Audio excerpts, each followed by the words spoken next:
Assalamualaikum warahmatullahi wabarakatuh. Anak-anak sayang, bagaimana kabarnya? Semoga kalian tetap semangat mengikuti pelajaran dari Bapak Ibu Guru ya anak-anak. Sebelum kita mulai pelajaran hari ini, marilah kita berdoa terlebih dahulu. Berdoa, mulai.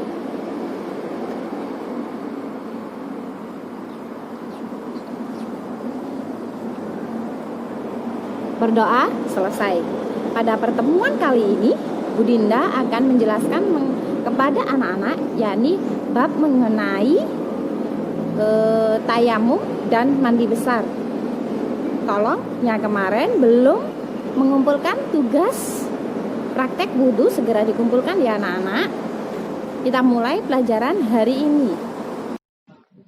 Anak-anak, pada pertemuan kali ini Bu Dinda akan menjelaskan mengenai mandi wajib serta tayamum, yakni mulai dari definisi, penyebab, rukun, tata cara, maupun hal-hal yang membatalkannya. Tolong disimak baik-baik ya anak-anak video pembelajarannya. Pengertian mandi wajib. Menurut bahasa, mandi yaitu al-ghuslu adalah mengalirkan air pada sesuatu. Sedangkan menurut istilah, mandi adalah menuangkan air ke seluruh badan dengan tata cara yang khusus untuk menghilangkan hadas besar.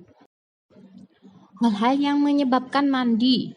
Yang pertama, keluarnya mani. Yang kedua, bertemunya dua kemaluan laki-laki dan perempuan walaupun tidak keluar mani.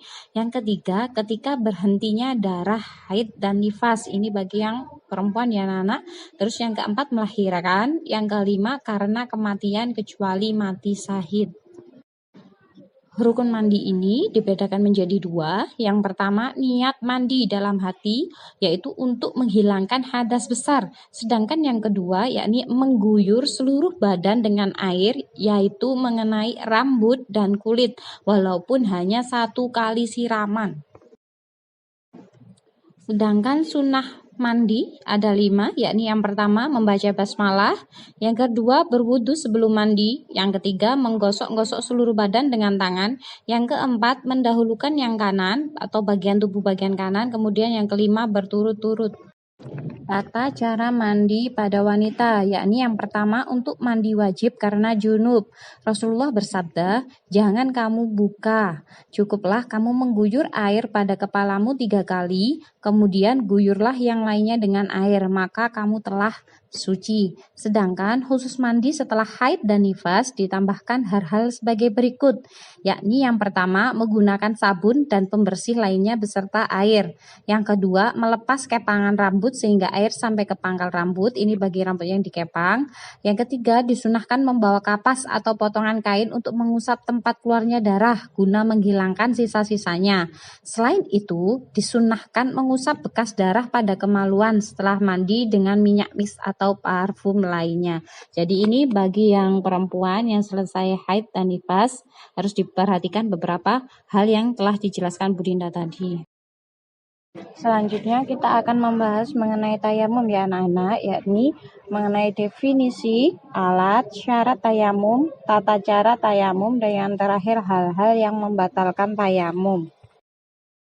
Definisi tayamum secara bahasa diartikan sebagai al-qasdu yang berarti maksud.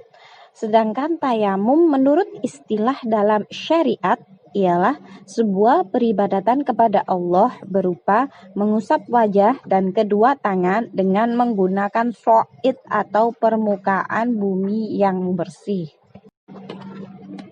Alat yang bisa digunakan sebagai media tayamum, yakni seluruh permukaan bumi yang bersih, baik itu berupa pasir, bebatuan, tanah yang berair, lembab, ataupun kering. Selanjutnya ada 2 sebab kita sebagai orang muslim dibolehkan berwudu dengan tayamum, yakni yang pertama jika tidak ada air, kemudian yang kedua jika dalam keadaan sakit.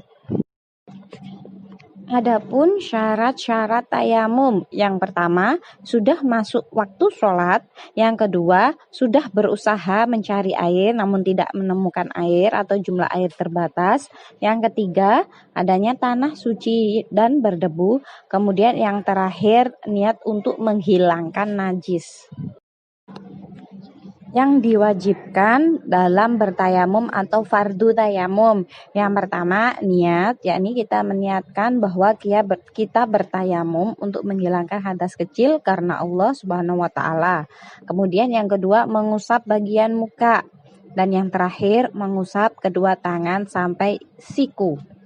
Sedangkan sunnah dalam tayamum yang pertama yakni dengan mengucapkan basmalah, yaitu Bismillahirrohmanirrohim. Yang kedua menghembuskan tanah supaya tipis, jadi sebelum kita pakai kita hembuskan dulu.